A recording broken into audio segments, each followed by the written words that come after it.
السلام علیکم دوستوں، میرا یوٹیوب چینل ہے۔ آپ سب دوستوں کو گزارش ہے میرے چینل کو لائک کمنٹ اور سبسکرائب کریں۔ آپ تک دینی معلومات پہنچانا ہماری ذمہ داری ہے، آپ پر اس پر عمل کرنا اور آگے پہنچانا آپ لوگوں کی ذمہ داری ہے۔ آج ہم آپ سے مسافر کی نماز کے بارے میں ذکر کریں گے۔ اللہ تعالیٰ خالق کائنات ہے، جس میں انسان کو اشرف المخلوقات کے ممتاز و مقام سے نوازا ہے اور بے شمار نعمتوں سے مستفیض فرمایا ہے، جن کا کما ینبغی کما حق کا شکر ادا کرنا انسان کے بس میں نہیں، اتنی ان گنت نعمتوں پر شکر ادا کر سکے۔ اسلام دین فطرت ہے، جسے دین حنیفی کہا گیا ہے، اور الدین یسر بھی ہے، جس میں انسان کو صرف اسی امر کا مکلف بنایا ہے جس کی وہ قدرت رکھتا ہے۔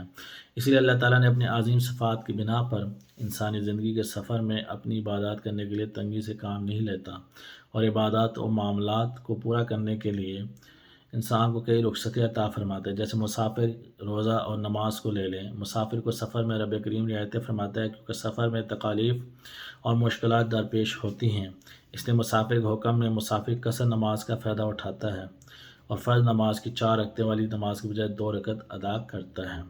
مسافر کی تعریف آپ سے بیان کرتے ہیں کہ جو شخص کم از کم 3 دن کی مسافت یا 3 منزل یا 48 میل چلنے کی نیت سے سفر شروع کرے، اسے مسافر کہتے ہیں۔ چھوٹے سے چھوٹا ایک دن میں صبح سے زوال کے وقت تک جس قدر فاصلہ اوسطاً درجے کی پیدل چال سے میدان میں یا اونٹ میں پہاڑی راستے پر یا بادبانی کشتی پر دریا میں طے ہو جائے، اتنا فاصلہ ایک منزل ہے، اور جس میں 3 دن کی مسافت کا اندازہ 48 میل کہا گیا ہے، اور اس قدر میدانی، پہاڑی یا سمندری تینوں قسم کی مسافت سے مسافر بن جائے گا۔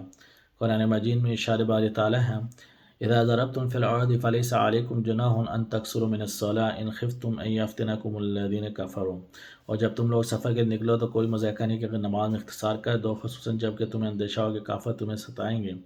اللہ تعالیٰ نے آیت مذکورہ میں قصر کو 2 باتوں کی بنا پر مباح کر دیا، ایک سفر یعنی زمین میں قدم مارنے سفر کرنے کے بنا پر، دوسرا خوف کی بنا پر۔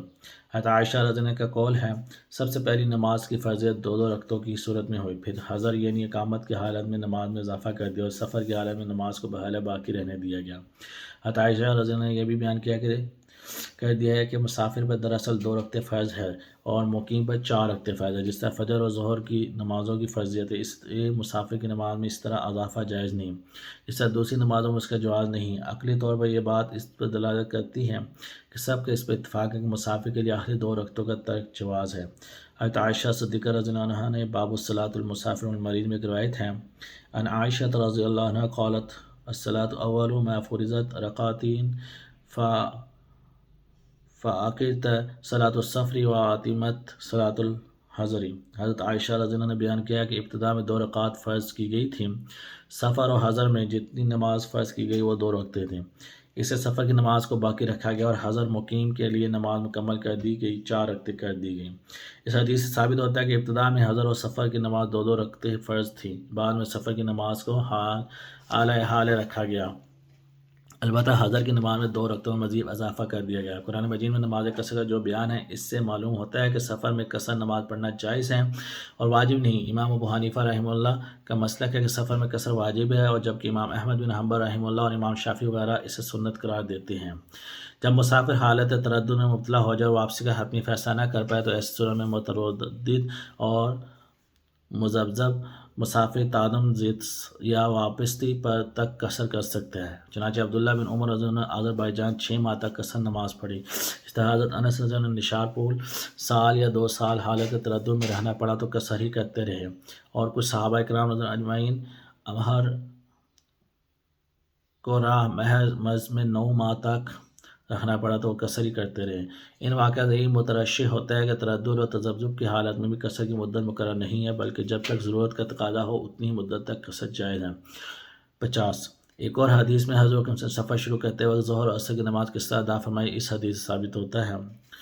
حضرت انس رضی اللہ عنہ سے مروی ہے کہ رسول اللہ صلی اللہ علیہ وسلم جب زوال آفتاب سے پہلے سفر کا آغاز فرماتے تو ظہر کی نماز کو عصر کی نماز تک مؤخر کر لیتے تھے، پھر سواری سے نیچے تشریف لاتے اور ظہر عصر دونوں نمازوں کو اکٹھی ادا فرماتے، اور جب آفتاب آغاز سفر سے پہلے زوال پذیر ہو جاتا تو پھر نماز ظہر ادا فرما کر سوار ہو کر سفر پر روانہ ہوتے۔ اس حدیث کی روح سے سفر میں ظہر اور عصر اور مغرب اور عشاء کو جمع کر کے پڑھنا جائز ثابت ہوتا ہے۔ امام مالک، امام شافعی، امام احمد بن حنبل رحمہ اللہ کے نزدیک حالت سفر میں جمع تقدیم و تاخیر دونوں جائز ہیں، یعنی جمع اور بین الصلاتین کی صوری اور حقیقی دونوں صورتیں جائز ہیں۔ اس لیے مسافر کی دو نمازوں کا جمع کرنا جائز ہے، لیکن اس کی دو قسمیں ہیں۔ پہلی قسم فعلی یا صوری، یعنی ایک نماز کو آخری وقت میں پڑھنا۔ دوسری قسم حقیقی، یعنی ایک نماز کے وقت میں دو نمازوں کو پڑھنا۔ اللہ رب العالمین عمل کرنے کی توفیق عطا فرمائے۔ جزاک اللہ۔